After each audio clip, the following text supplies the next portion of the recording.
Well, we are very excited here. This is 36 Minneapolis St. Paul International Film Festival. This is a huge venue in the next 17 days. It's exciting, the best game in town. I think the best entertainment and the best art event in the summer. So we come every year here. We talk to the executive director, the one behind all of this, Susan Smoluchowski, and she is really been with us for a few years, and the festival is really improving and taking a lot of direction and getting big. Thank you so much for opening your house. I know this is opening tomorrow, and Yes. and you open your house for us. This is very Open arms. yeah, exactly, the show Open Arms. So every year we come here, we talk to you about the new trends and new things. This is getting bigger and bigger every year, and this is almost 200 movies, long and short, even more than 200 movies, right? There are actually 171 feature-length films and another 180 short films. So a total of 350. I think I can count. No, I think that's right. Close enough. Close enough. And the process itself is laborious, tedious, and eventually we have choice. And you have to play God. Some movie not gonna make it, and some people will make it. So tell us about the creative process of the selection. Sure. So we have, at this point, 10 programmers selecting films for us. And I'm also do film selection, so that's 11 of us. And we now, as of this year, received 1,000 film submissions. Those are films that come to us without our soliciting them. And of those 1,000, we may show 10% during the festival. And the other 90% of the films that we show are culled from film festivals around the world and also are recommended to us by our friends in the industry. So it's very far-reaching, and we really try very hard to go not only to the festivals that everyone in this country goes to select films from, which are, generally speaking, Toronto, Sundance, Berlin, but we also try to go to festivals that are renowned in other parts of the world, but that programmers in our country don't know very much about. For example, Guadalajara in Mexico or San Sebastian in Spain. And I think that has, those trips to these festivals have really allowed us to enrich the program that we bring back here. And these are films that if we didn't bring them, you wouldn't be able to see them, mostly never on a big screen, but very rarely even on, on the internet.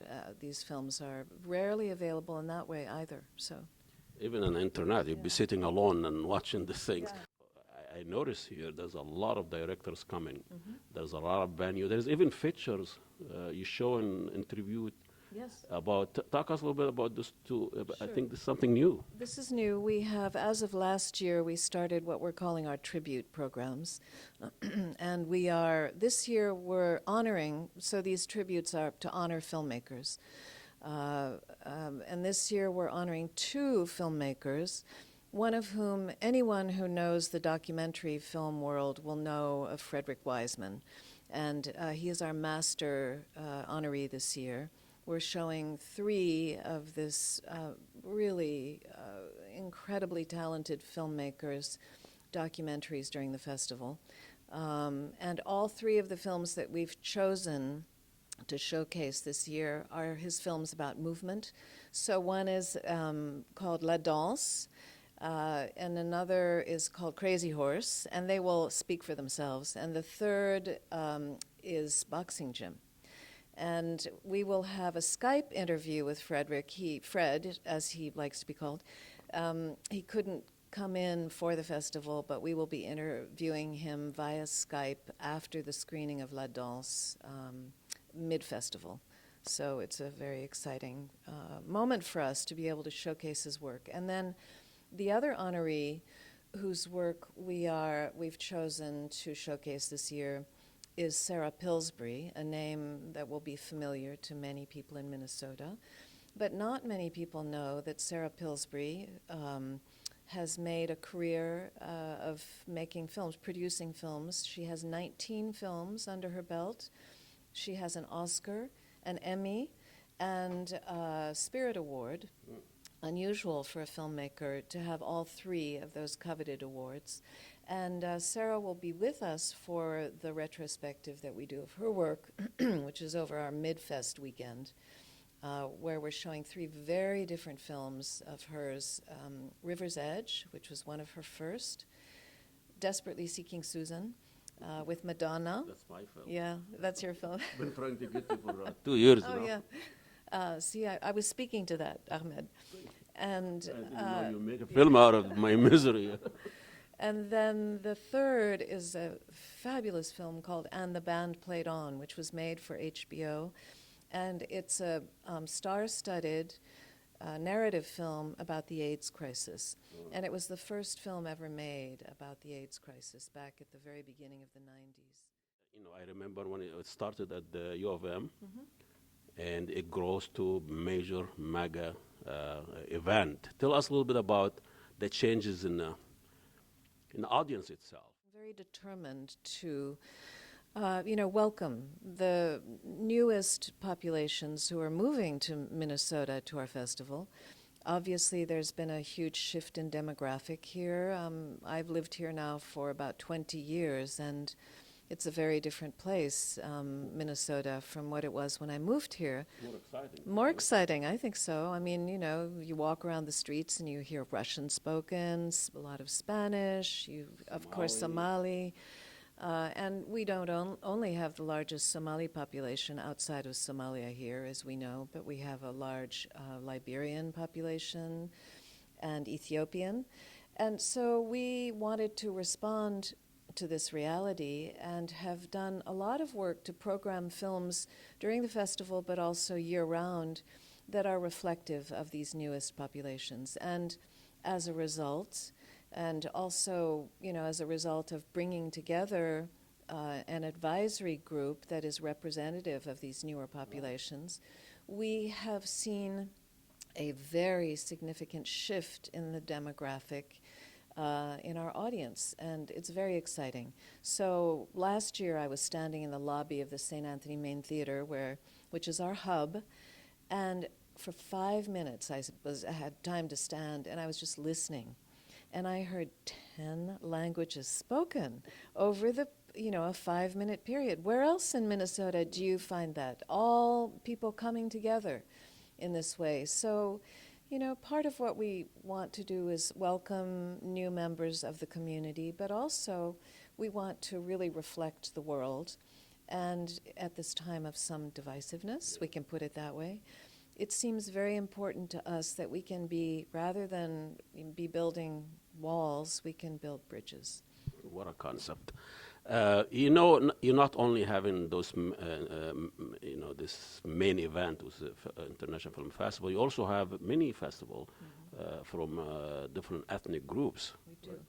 We do, and throughout the year, and the largest of those is our now annual Cine Latino, which is a Spanish language program of anywhere from 30 to 40 films every fall. It's growing in stature. We've hired programmers who are of Spanish native tongue to work for us and to shape the program. We hire musicians from Spanish-speaking communities to come in and play, and we've turned this festival into a major event every fall. We're very excited about that. And another, result of the Cine Latino program is that we have growing numbers of Spanish-speaking people who attend our screenings year-round, and this is exactly what we've been looking to do. Carl, you gotta introduce this film. It's always about terrorism and oppressed women, and one time I said, why I'm always called on when there is a movie about terrorism. I'm not an expert on terrorism, but the fact that people actually in the programmers there are different background, that might also change that and try to get a film that's not also about the stereotyping. Yes, it's true. And, you know, we tend to, I know that MISNA, the group that hosts the Arab Film Fest, is very interested, of course, in global politics and political realities that we're living with today. And we tend to have a lot of documentaries that are very political in tenor, but we think that's important. I mean, this year, the Passages program, which is our spotlight of the festival, also a relatively new introduction into the festival, is it's a series of 30 films from many different countries that are about the shifting politics and populations and identities that we see around the world. You know, you're probably familiar with, not, I'm not saying it was just 200 or almost 300 different films, but what are the films that really, if somebody just absolutely need to see it and is not going to have time to see 5, 6 movies, what couple of films that you really think we should look into?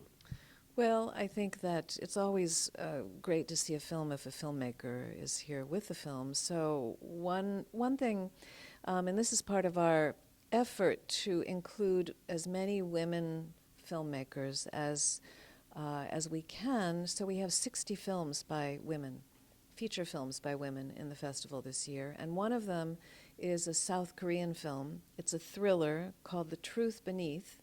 And we've brought in the filmmaker. She'll be here over the first weekend of the festival, which starts tomorrow, April 13th.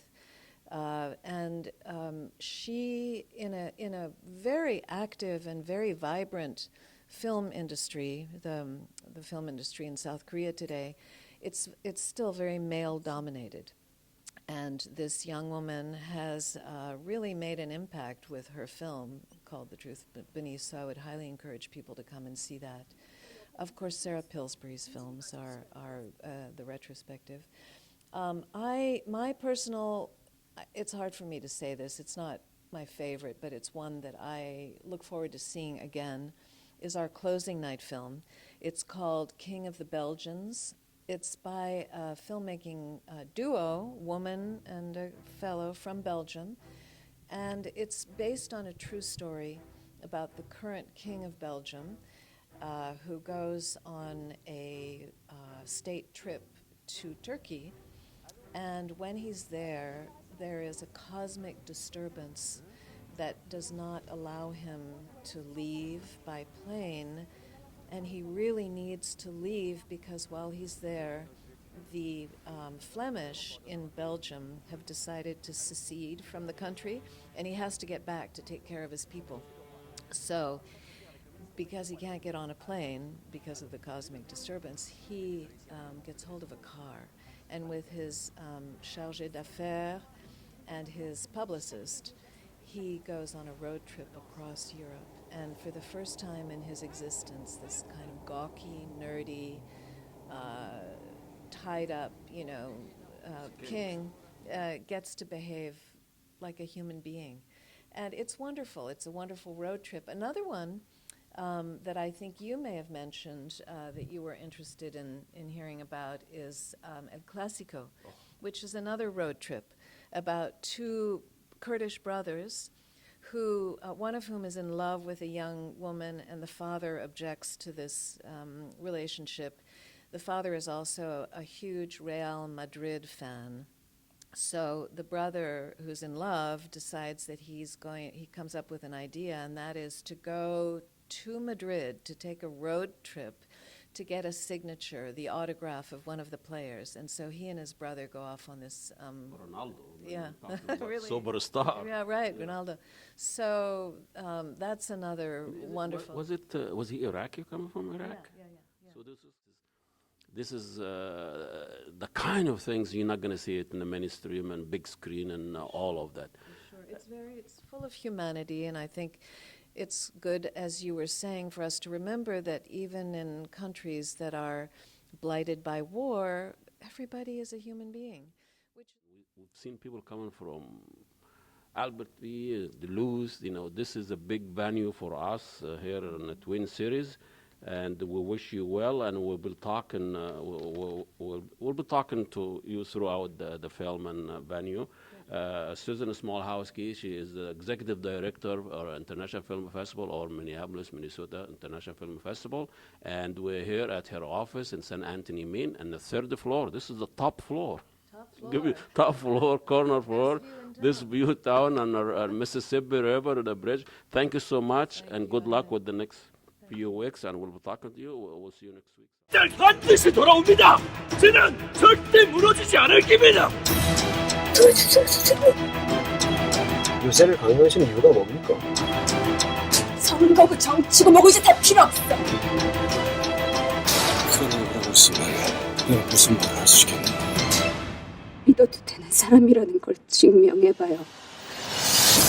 정신 똑바로